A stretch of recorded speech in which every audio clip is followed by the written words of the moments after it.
Welcome back. In this video we're going to look at doing a sandstone texture. Now we've already discussed how to get some nice mud and dirt and stone textures in a previous video.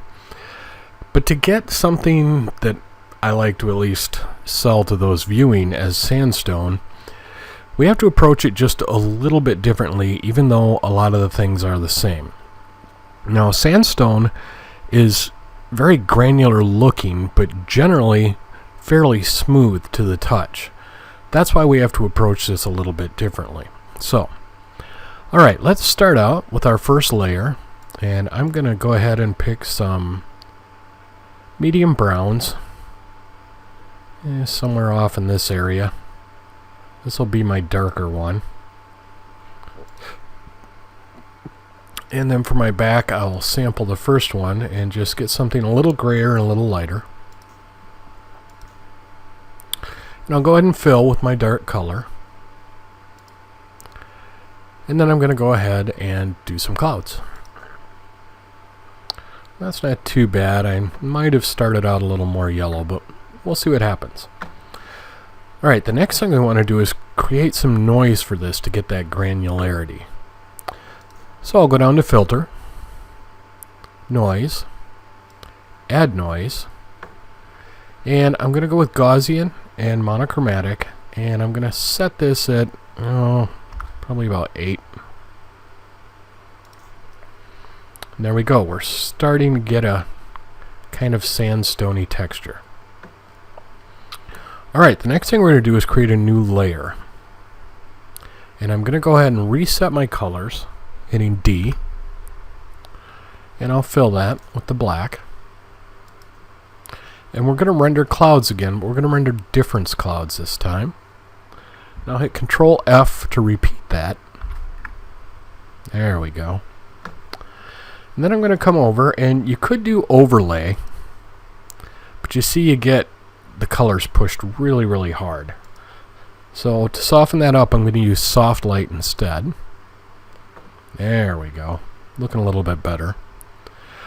I would definitely play with a little bit more orangey to yellowy colors to truly get a sandstone. But we're pretty close here. And frankly, I mean, if you just want a basic background texture, this isn't too bad right here. But we can push that a little bit, so I'm going to create another layer. I'm going to change my foreground color to roughly a 50% gray and fill this in. This one I am going to switch to overlay. And then I'm going to work with my dodge and my burn tools. So I'll start with dodge, midtones. Now I would work somewhere around the 50% for exposure, but for the sake of time a little bit here, I'm just going to push this up so everything happens a little bit faster. And then I'm just going to work around, decide which way my light's going to come from. I tend to come from the upper left for lighting. So I'm going to highlight some of these edges.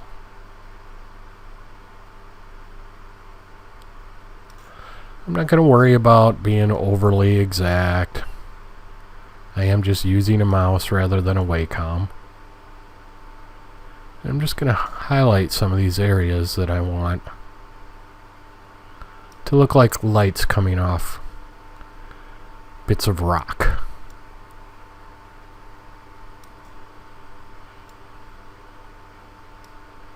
So we're getting the idea. And we can change up the size and have some areas that are a